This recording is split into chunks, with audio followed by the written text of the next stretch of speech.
I am a huge Harry Potter fan. And it's kind of odd because I didn't read the series until I was in college. So growing up, we weren't allowed to read Harry Potter. We grew up in one of those families that, Harry Potter was very taboo. So when I got to college, I thought, so many people are so obsessed with this series. I'd kind of just like to know what it's about.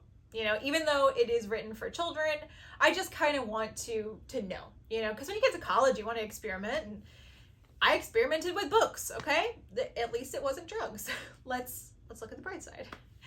So I started listening to them on audiobook, and I fell in love with them.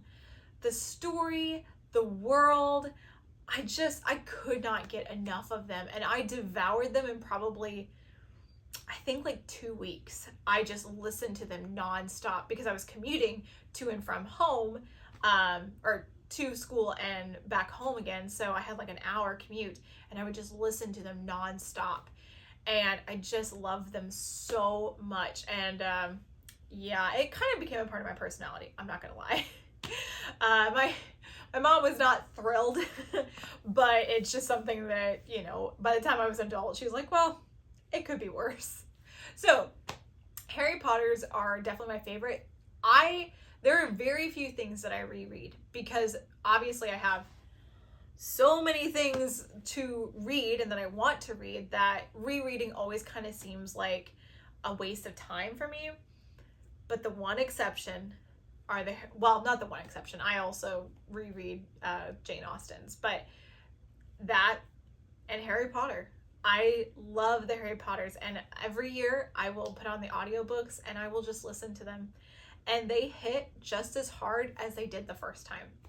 So I thought that I would go through here and rank them with the ones that I like the least and the ones that I like the most. Some of them are, pretty general. Most people agree, and some of them people will not agree. But it's, they're my books, my opinion, and all in all, I love the series because obviously I re-listen to it every year. So let's get started. Okay, the book that comes in number 7 that is my least favorite, and was my least favorite when I read it, was Harry Potter and the Prisoner of Azkaban. I don't know why. I don't know why this one just didn't hit as hard for me, especially since one of my favorite professors is in this, Professor Lupin. I love Professor Lupin. Oh, I had such a crush on him. And his ending, it's okay. It's fine. Can we have a fandom about that, please? Because I'm sorry, I'm getting distracted. Anyway, this one just wasn't my favorite. Like I said, I'm not really sure why. It's just the vibes in this one just don't hit as hard. Maybe it's because we're still kind of like, the first book is really good because it's, all new and you're just getting introduced to the world, and the second one kind of follows that. But the third one, the stakes just, maybe that's it. Maybe it's just that the stakes don't feel high enough for me. And I'm frustrated with the ending too. I really wanted there to be a different outcome for this one. So yeah, this one comes in number 7. I still like it. I still enjoy it. I like the characters that we're introduced to, but yeah, it's not one that I'm ever like super looking forward to reading. The book that comes in at number 6 for me is Harry Potter and the Goblet of Fire. Okay, hear me out.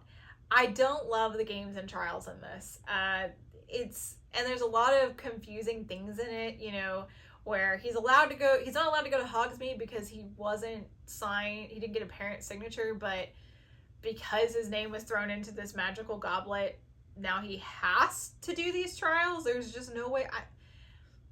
I mean, okay, it's a bit of a stretch, and it was really frustrating to watch Ron be so frustrated throughout a good portion of the book, not the whole book, but a good portion of the book. So that was kind of hard to read, and then the trials weren't, that great, and it is one of the longer ones, so it always kind of seems to just drag. And I think the other thing, because the character I associate most with is definitely Hermione.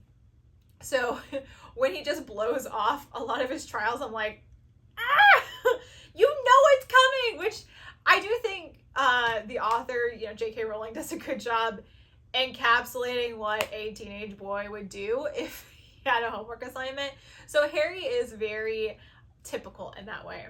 And that was something that, as I kept reading them, the first time I was like, I love them, they're amazing. And the second time I read it, I was like, why is Harry almost useless? Like, things happen to him, but he very rarely does anything that has an impact. And when he does, it's not always a good impact. And then the third time I read it through, I was like, oh, that's the point. He's supposed to be anybody. He says repeatedly, there's nothing special about me. There's nothing about me that is unique. It's just something that happened to me, not something I did. And I was like, oh, okay, I get it. Do I think Hermione should get a bit more kudos? Yes, but all in all, I do appreciate that. So yeah, this one comes in at number 6 for me. It wasn't my favorite. I didn't hate it, and it definitely packs a punch at the end. So I did really enjoy that. I don't know if enjoy is the right word, but it definitely gets you very invested in the series. Okay, number 5 for me is Harry Potter and the Chamber of Secrets. I do like this one, but Gilderoy Lockhart, that guy, yeah, he's in this way too much. And then the whole crush between, or that Ginny has for Harry is a little cringe, which it's meant to be. It is absolutely meant to be very cringy, especially since they're, tweens. But yeah, it does make it a little harder the older I get to not just be like, oh my gosh, what are you doing? And like I said, the earlier ones, the stakes aren't as high. Although the stakes do get kind of high in this one, but it's not really until later that the plot really begins to kind of to grow, to become more mature. So, and that is what I like about these books, is that she did a very good job of growing with her characters. I mean, when you start off the books, he's 11, and he acts 11.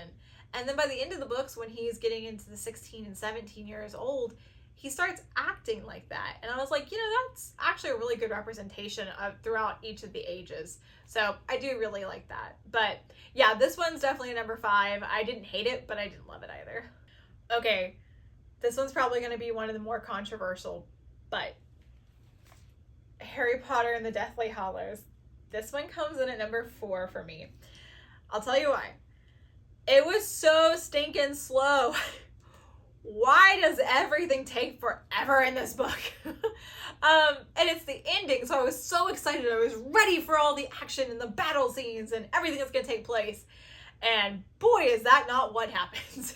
It was basically like, we're going to plot for 6 months, and then action, action, action, and now we're plotting for 6 months. And it was like,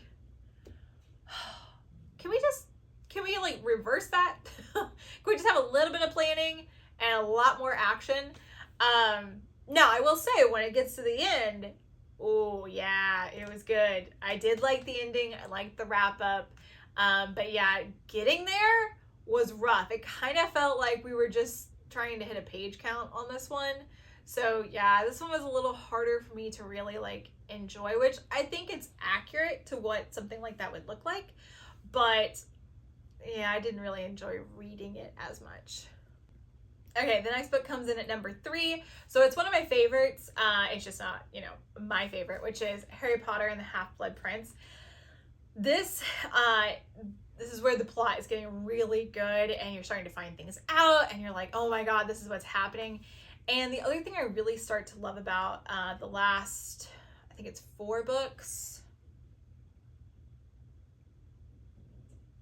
No, the last 3 books, is the element of war.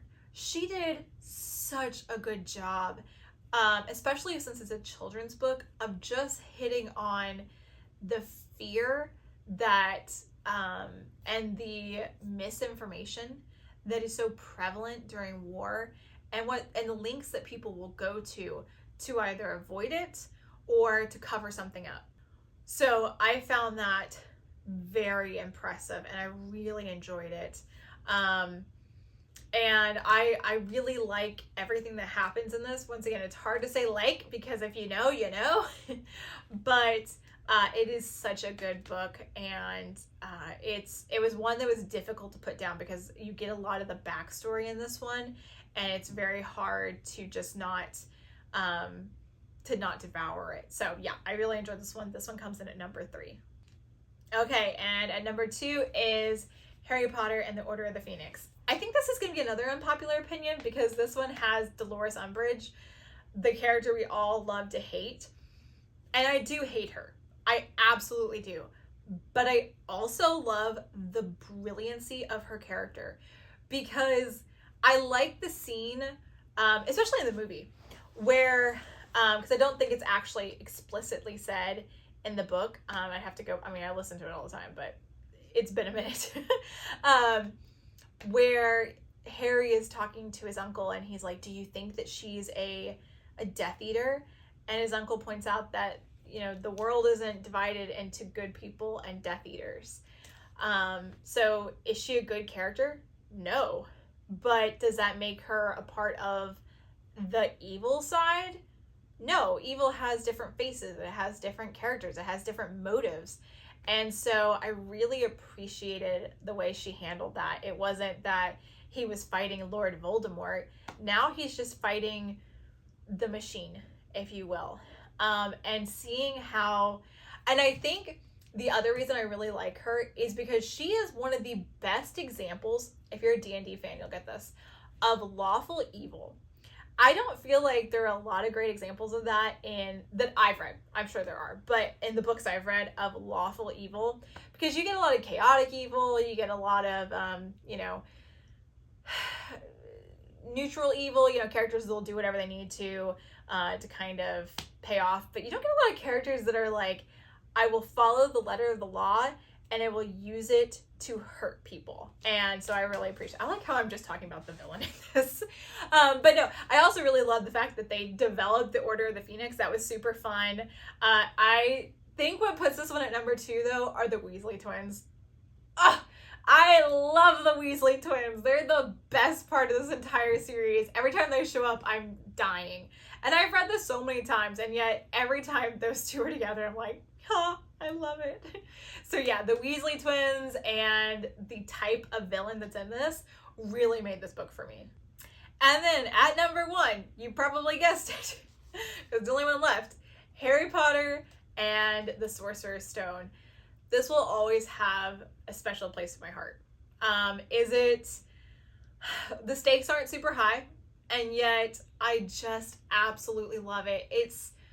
It breaks my heart when you see where he's at and you see what he's going through, and then for him to experience this whole new world, and I get to go with him, and I'm going to Hogwarts, and I love it. So every time I start this series, I look forward to book 1. And I know some people are like, oh, that's the slowest, it's the hardest one to get through. And I get that. That's a fair analysis. But at the time of my life when I read this, it hit home. And so this will always have a special place in my heart. And I look forward to reading it every single time. So yeah, this one stays at number 1, and it probably always will. Okay. Those are my ratings of the Harry Potter series. I'd love to know what yours are, because I love talking about Harry Potter. I could talk about it all day long. So if you are a Potter fan, please comment below so that we can get into some of the details. I didn't want to spoil it for anybody if they hadn't read it. I know they've been out forever, so most people are like, yeah, we know what you're talking about. But if you hadn't, I didn't want to be a spoiler here. But if you have read it, I would love to talk about it with you, because that's my favorite thing in the world. So I hope you enjoyed this. I look forward to seeing you next week. And if you haven't yet, I would love for you to subscribe, and please like this video, and I'll see you next week.